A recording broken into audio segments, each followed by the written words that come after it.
This is something that I was actually dying to ask you when I saw this. Obviously, okay, Tua throws the pick. Throwing an interception is the absolute worst thing that you can do as a quarterback. It's the equivalent of me as a linebacker missing an open field tackle and then going down for a touchdown.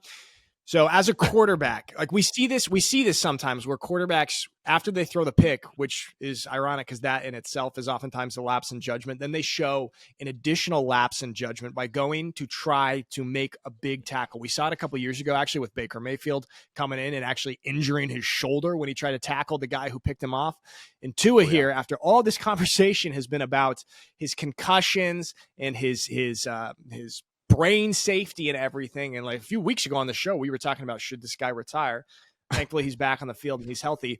But we see him right here going on in, lowering his head, trying to make the tackle. Yeah, as something that I would say is kind of a lapse of judgment there. Scott, as a quarterback, what's the mindset like here? I mean, when you throw a pick, you're obviously super upset. I mean, is this understandable from Tua, or is it just plain stupid?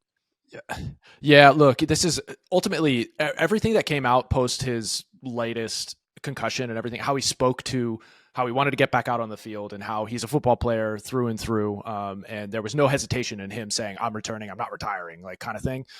This is just a manifestation of that, that same sort of thought process. He's just bringing it out on the field. He's clearly a competitor. So yes, he's probably furious that he threw that pick, one. And then two, coming off of it, it's just like, I don't care what position I am. I'm going to do what is needed for the team within the confines of the game. I'm going to go make that tackle if I got an opportunity. Now, is it the most prudent thing for that guy, that individual to do? Probably not, based on what's going on. And I've said this before. Like, I think if in that situation he had gotten another concussion, especially with the way in which he went down toward the knee, he could easily take in a knee to the ear hole. We could have been in the whole situation once again on prime time. I think he's going to get pressure from the NFL being like, hey, and McDaniels, the coach. I think he's just going to be told, dude, just walk away. Just don't even approach the tackle. Don't even approach the runner. But all in all, the other flip side to this is that he did potentially save a touchdown, which ultimately helped them win the game. So he's looking at it from a football perspective, right? And he's probably hanging his hat on that. It's like, hey, that one tackle, even though I threw the pick, I actually ended up helping the team win the game, and we're in the playoff hunt, even at 3-6, battling it out with the Bears, the Bengals, and the Colts for that 7th spot. So I don't know. There are a lot of different ways you can take this, but it's just, of course, it was Tua. Of course, it was going to be him in prime time doing this, and people are going to freak out. He's a martyr. It's inspirational. He wants to go down with the ship. All fair points, Scott. Very fair points.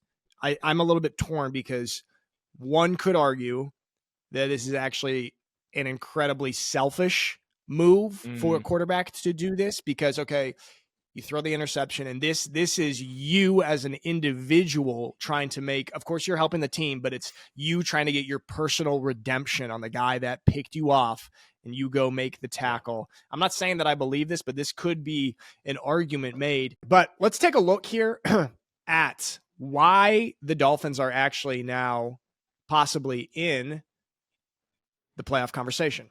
Take a look here. Dolphins, they went on a slide when Tua was out. Now that he's back, okay, they just beat the Los Angeles Rams. Their next games, they've got Las Vegas, they've got New England.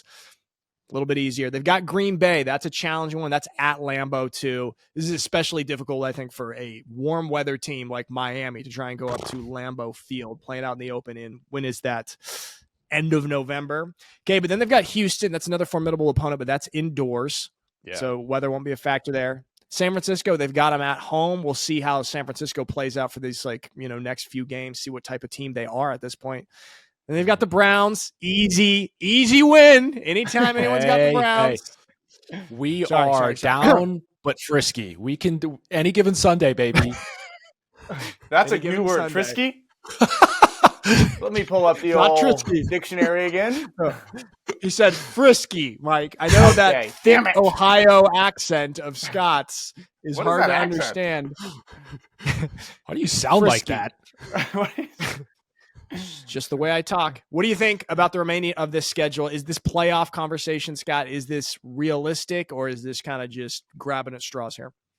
You know what? It's really hard. It's really hard to say that it's unrealistic strictly because I believe in McDaniels and his offensive scheme, especially when he has his tools at his disposal, right? So Tua's back.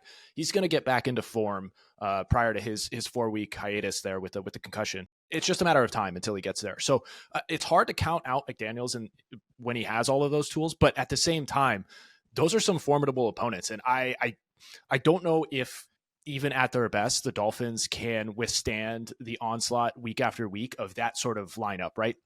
And I also think I mentioned before, they're going up against the Broncos, the Colts, and the Bengals for that 7th spot. And really, you got to kind of look and see like what their schedules are and how they're performing. And honestly, I said it last episode, the way in which Joe Burrow walked off that field after that heartbreaking loss to Lamar Jackson, I think that psycho flip just switched in his mind, and he's going to go tunnel vision and go scorched earth on everybody for the rest of the season. So like, I actually have high hopes for the Bengals. Hopes. I mean, I have high expectations for the Bengals moving forward that they're going to be the ones to pull this out and ultimately take that 7th spot.